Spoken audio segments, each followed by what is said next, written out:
Rungonzwa mastrisi vari kubvunza kuti kwautyi kufa here. Ndikati ko kufa kunouraya. Yeso changoro wani munhu anoro changoro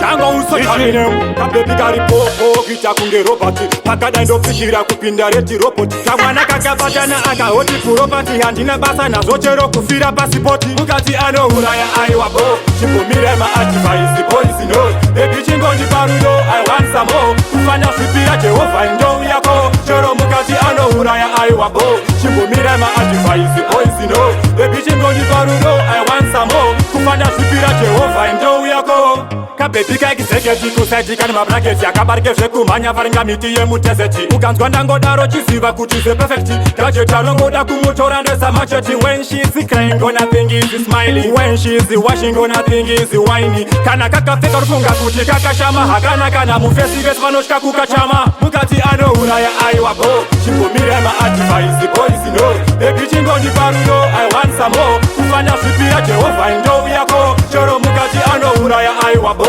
chimbomira maadvice boys no bebi chingondipa rudo I want some more kufanya zvipira Jehovha indou yako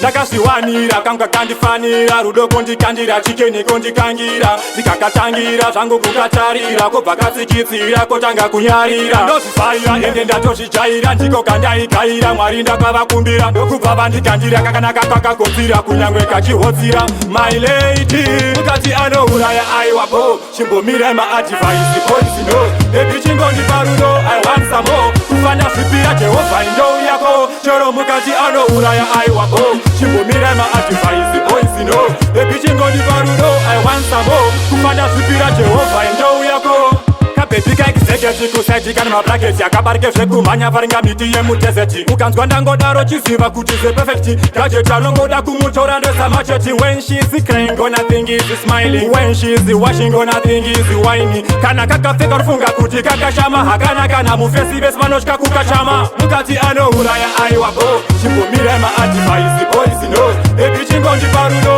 I want some more kufanya zvipira Jehovha indou yako chero mukati anouraya aiwa bo chimbomira maadvice boys no bebi chingondipa rudo I want some more kufanya zvipira Jehovha indou yako hatidi vanotimbisa vachitino tinoda vanosimbisa vachitipo